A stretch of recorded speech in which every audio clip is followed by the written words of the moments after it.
pero a diferencia de los actuales llegaban a unas cimas de ingenio, a unas cotas insuperables y inabarcables. Una de sus más sonadas ideas fue llevarlo creo recordar, sí, al Circo Price, al único circo de Madrid con las características, sí, al Circo Price. ¿Y cómo? ¿Cómo encontró la manera de llevarlo al circo casi cada día, casi a diario? Pues fue haciendo que José Guillermo García Valdecasas hiciera parte del número, formara parte de él, en connivencia con una estrella circense peluda, la Mona Chita, cuyo nombre obviamente evocaba las películas de Tarzán. Dentro del número, José Guillermo sentía como real y estimable el abrazo maternal de la mona. Reconocía el instinto maternal de la mona. Y lo tenía en gran estima y gran aprecio. José Guillermo tenía un enorme respeto por los animales. Como buen espíritu aristocrático que era, le gustaba estar acompañado por perros, a quienes consideraba los animales más de derechas que existen, y lamentaba profundamente la necedad de los cazadores que hacían concursos de perros y ahorcaban a los que, en lugar de seguir el zigzagueo de la liebre, recortaban la carrera en línea recta advirtiendo su engaño. Entendía que los perros que tal hacían aportaban una evolución, una mejora, y merecían un premio, pero obtenían todo lo contrario, el castigo de una tradición bárbara y salvaje y cruel que desdichadamente sigue existiendo. Detestaba las monterías de señores sentados y cómodamente emboscados, las monterías a las que desgraciadamente hay un monumento a la entrada de Andújar, a la entrada de mi ciudad, y pensaba que lo verdaderamente noble era cazar el jabalí con lanza, cosa que hizo solo una vez, porque aunque sin duda debió de disfrutar de la imagen de atravesar a Lutero, a quien detestaba tanto como a Napoleón, el jabalí que revuelve la viña, como en la película de Eric Till de 2003, pronto se sintió culpable porque el jabalí es un animal muy respetable que no merecía ser ensartado. Volviendo a las tradiciones humanas, después de esta incursión en el mundo de los animales que tan de derechas es, especialmente en el caso de los perros, la siguiente manifestación del pueblo que admiraba se hallaba en Roma. Siempre insistía en que un plebiscito no era preguntarle a la plebe lo que quería o lo que se le ocurriera, sino lo que sabía. No lo que le apetecía, sino lo que sabía, cuando una cuestión sobrepasaba el conocimiento de los patricios. Entonces había que recurrir a la plebe, como los blancos en África y los bantúes tienen que recurrir a los pigmeos, para que les den de comer, les saquen las castañas del fuego y les busquen la vida. Los alarifes marroquíes, los andamios de bambú y los huevos de 100 años de los chinos provocaban su pasmo y su entusiasmo, y también tenía muy buen recuerdo de los gitanos, y consideraba maestro a uno que contaba con toda seriedad y sin que hubiera manera de ponerlo en duda, que había pasado tanta hambre. Pido perdón si no recuerdo todos los donosos detalles y trastoco algo y aún mucho, que tuvo que meterse a torero, sin por supuesto saber. Nadie pasó nunca tanto miedo en una plaza, estaba blanco y sin sangre, y entonces, a punto de dar una espantada, sintió el calor del bufido del toro detrás de él, y el toro le puso una pezuña en el hombro, y luego la otra, y le dijo: «Antonio, matarte no te voy a matar, pero un polvo te lo llevas». El pueblo no lo sabe todo. El pueblo no lo sabe todo, es cierto.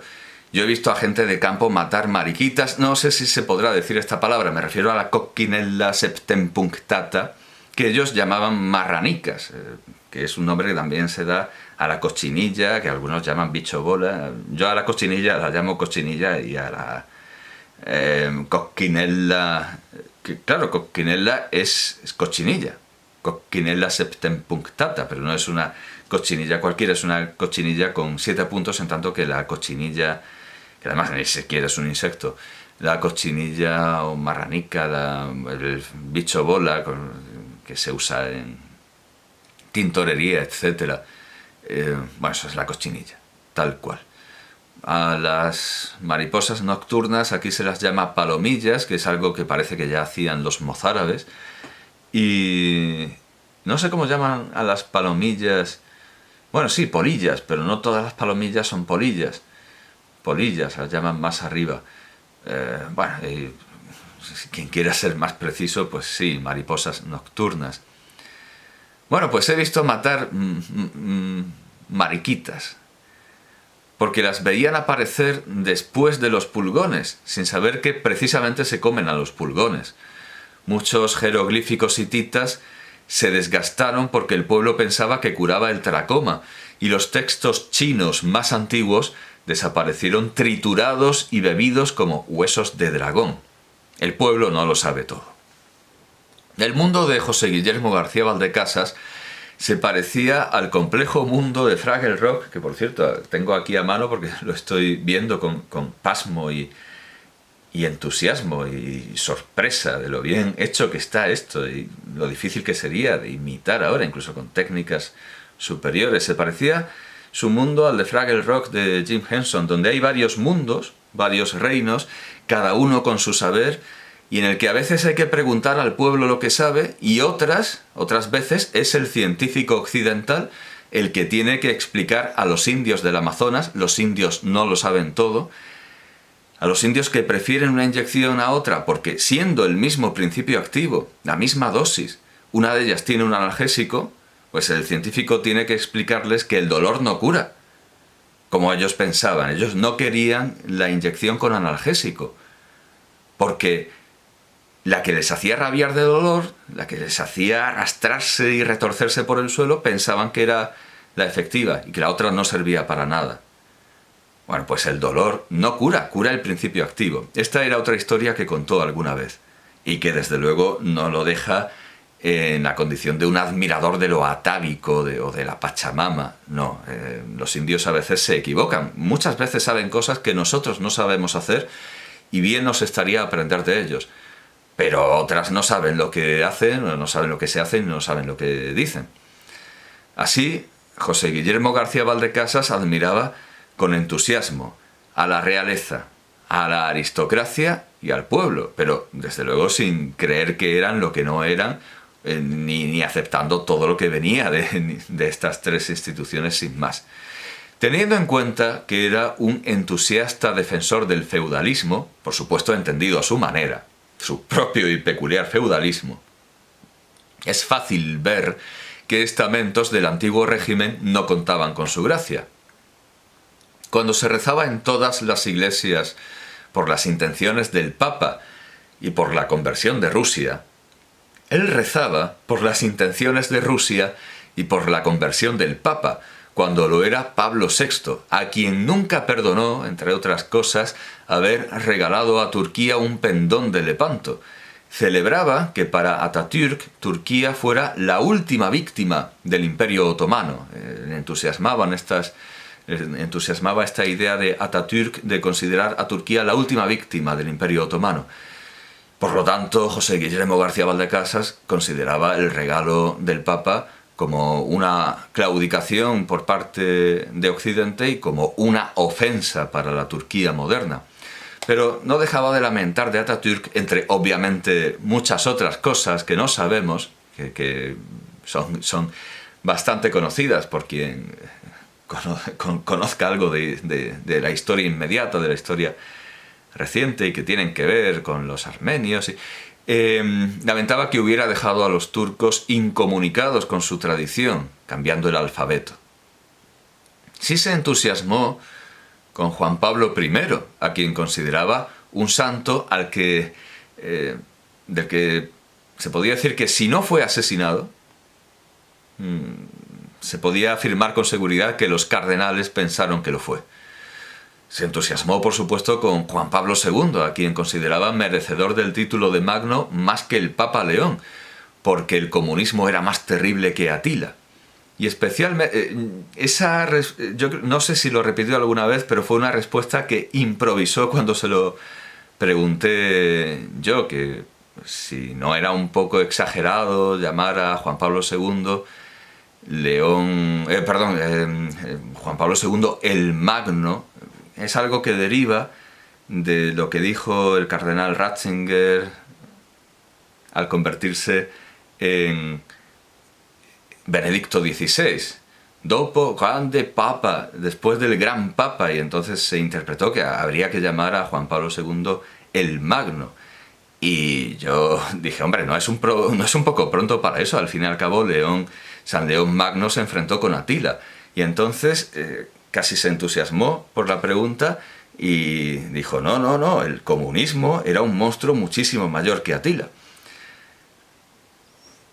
Y especialmente se entusiasmó desde luego con Benedicto XVI, en quien intuyó la idea de que no había que abrir el sacerdocio a las mujeres, sino cerrarlo a los hombres, procurando lograr el pueblo sacerdotal.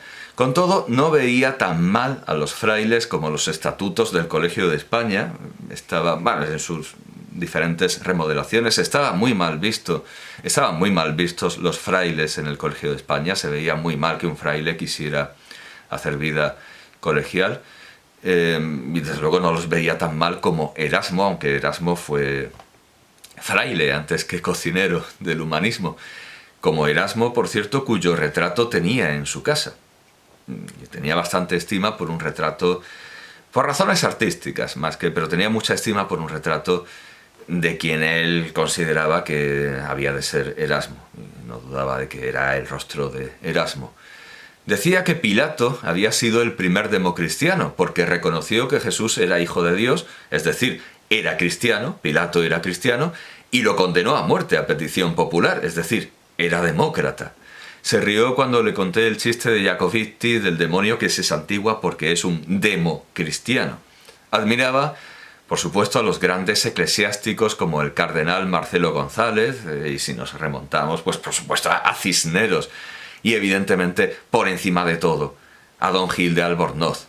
Cuando quería ponderar la inteligencia de los doctores que comían en su mesa, decía: nunca se sentó tanta inteligencia en la mesa de don Gil, salvo cuando don Gil cenaba solo. Era, como don Gil, tremendamente severo con los eclesiásticos mediocres. La mediocridad era su mayor enemiga, a la que combatía de forma cotidiana y más frecuente que los grandes monstruos que querían destruir su mundo antiguo, como el comunismo, el capitalismo, a quien consideraba más destructor incluso que el comunismo. Incluso podía llegar a sentir simpatía, una simpatía bizarra y noble española, por Cuba. Esa pulga que se enfrenta al elefante, aunque claro, ese David que es Cuba estaba asistido por otro Goliat, que es la Unión Soviética. Es una idea que aparece en Don R. de Sáenz de Heredia. ¿Quién sabe si ese David no estaba asistido, no estaba ayudado por otro Goliat? Bueno, Cuba es un David porque tenía un Goliat que era la Unión Soviética. Bueno, sigue teniendo a Rusia y además a Venezuela. Pero a pesar de eso no podía evitar su simpatía, al igual que muchos conservadores sintieron simpatía por la Comuna de París. Siempre se han sorprendido los que estudian al conde Gobineau que fuera muchísimo más duro con los demócratas liberales que con los comuneros, a los que tildaba de simples locos, de imprudentes, pero era muchísimo menos duro con los comunars, con los comuneros, con la Comuna de París, que con la democracia liberal. Y un caso extraordinario es el del feroz enemigo de la burguesía, de los rastacueros, de los filisteos, Villiers de l'Isle-Adam, que realmente siente simpatía por la Comuna. Bueno, pues al igual que Villiers de l'Isle-Adam, que siempre sintió la obligación de defender su apellido noble y tuvo un gran chasco, una gran decepción, una conmoción vital cuando se dio cuenta de que no había ejecutoria, de que no tenía la ejecutoria de hidalguía y que podía dudarse de la nobleza que siempre había estado defendiendo. El caso es que al igual que Villars de l'Isle-Adam, ese gran látigo, ese rastacuero mastix, aunque bueno, claro, mastix, el azote del azote, porque un rastacuero es alguien que desde luego también maltrata el cuero. Pues al igual que Villars de l'Isle-Adam o que el conde Gobineau, este hombre extremadamente de derechas, insistía en esto, nada de la extrema derecha, porque los extremos se tocan, y yo no quiero tocar nada de izquierdas, los extremos se tocan, yo no quiero ser de extrema derecha, yo soy extremadamente de derechas. Bueno, pues este señor, extremadamente de derechas, al igual que Villars de l'Isle-Adam tenía simpatía por la Comuna y el conde Gobineau y los monárquicos, claro, vieron cómo derribaban la estatua de Napoleón, eso les tuvo que gustar. José Guillermo García Valdecasas manifestaba sus simpatías por Cuba, por la Cuba comunista, simplemente porque se enfrentaba a un gigante en el que ciertamente, despejada la historia y la leyenda, es mucho más real el parto de la leona, porque luego además vamos, el personaje sigue saliendo y es verosímil lo que se cuenta, es mucho más real que el pensar que Cuba sea una pulga que se enfrenta a un elefante, porque no lo haría si no tuviera la Unión Soviética detrás, y es esa la razón por la que por la que hubo que invadir Cuba con unos aficionados a los que luego Kennedy dejó tirados de manera miserable y desde luego poco épica y poco heroica y profundamente vergonzosa. Por eso muchas veces sorprendía a José Guillermo García Valdecasas, sabiéndose que era extremadamente de derechas, criticando el capitalismo en sus formas más viles y prosaicas, y defendiendo ese heroísmo, aunque bueno, sabemos que no es tal y es de pacotilla, de la Revolución Cubana y de Fidel Castro. Pero es la misma razón de la simpatía de los monárquicos por la Comuna, y por los aristócratas y los conservadores. Bien, pues tenía que enfrentarse muy pocas veces a diario con el comunismo, más con el capitalismo, desde luego muchas veces con los superintendentes que querían que pintara un palacio que en todas sus capas estaba en color albero, pero el superintendente quería pintarlo de rojo porque a me piace rosso. Esos enemigos los veía con más frecuencia, los burócratas, sí, cierto. Pero los grandes monstruos como el capitalismo con tal nombre, el comunismo, los veía poco. Lo que sí que veía a diario era la mediocridad, más que toda forma de fanatismo extremo, aunque el fanatismo no surge sino de la mediocridad. Decía esto: el que no se lava nunca no huele mal, porque se le forma costra y no huele.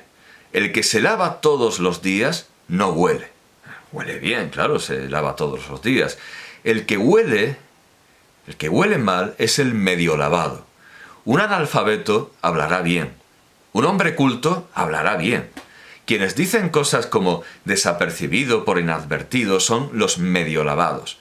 Podríamos recordar una sentencia de Jefferson que uso con frecuencia con mis alumnos, ya que los programas educativos insisten en lo importante que es la prensa y que nuestros alumnos deben leer la prensa y que la prensa debe conformar su pensamiento y debe informarlos y formarlos.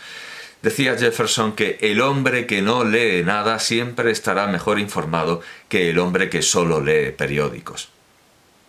En un principio quise exponer estas ideas, pero me arrepentí porque me pareció muy complejo hacerlo. Me ha animado, en cambio, ver en las redes continuas apologías de supersticiones, de atavismos enfermizos, de solecismos y vulgarismos, de refranes malentendidos, de males hereditarios, de orgullo cateto, de cateto pride, acompañado absurdamente de cultismos. José Guillermo García Valdecasas usaba la palabra cateto para decir, yo se lo he oído decir, ¿en qué historia? Para contar que unos catetos le habían pedido a Calderón la obra que hizo surgir el romanticismo alemán, el mágico prodigioso, haciéndole concebir una acción sabiendo que no tenían ni teatro. sino solo unos carros. No tenemos teatro, bueno, pues un corral. No hay corral, hay 2 carros. Y con esos 2 carros dio origen, puso en marcha la rueda del romanticismo alemán. Así que no había nada insultante en lo que los hombres de ciudad llaman catetos. Cuando él decía cateto no veía nada insultante ahí. El término solo adquiere su valor insultante cuando el cateto es de ciudad. Catetos de Madrid, catetos de Barcelona y de París, a los que José Guillermo siempre intentó desbravar y hacer que perdieran el pelo de la dehesa e incluso el orgullo. Él admiraba el que a sofreír la cebolla se le llamara hacer que la cebolla pierda su orgullo. Se sofríe la cebolla hasta que pierda su orgullo. Todo esto como maestro excelente que era. Maestro de maestros, no solo a modo de superlativo semítico como el Cantar de los Cantares, sino porque quienes aprendimos de él somos ahora maestros. Él no quiso encerrar a nadie en un parque etnológico ni en un zoológico humano y se quejaba de que los misioneros que solo enseñaban latín a los indios y aprendían su lengua, los encerraban con eso en un mundo dominado por misioneros. Ni mucho menos quiso volver a un pasado feliz que nunca existió. Él siempre decía, mi patria no es de este mundo, y del que muchos ridículamente se sienten nostálgicos hoy, incluso en discursos ante el presidente del gobierno, del estilo, recuerdo cuando la abuela Rosa movía el brasero de picón y el abuelo Juan volvía del prostíbulo de coger ladrillas africanas con la mora, de estas ladillas africanas de las que habla Camilo José Cela, diciendo que para esas no valía ni siquiera el ladillicida, el mataladillas de la Reina Madre, de la farmacia de la Reina Madre, pero desde luego lo que ponía la lata o lo que ponía la caja era una barbaridad antimonárquica, el mataladillas de la Reina Madre. Y bebíamos leche sin pasteurizar y éramos tan felices espantando las moscas de nuestros sabañones. Claro, les quedará quejarse de que ya no hay sabañones. José Guillermo García Valdecasas quiso el progreso de las ciencias y la conservación de los saberes atesorados por el pueblo, no por ser del pueblo, sino por ser válidos y porque funcionaban. Como la medicina alternativa, que cuando funciona se llama medicina.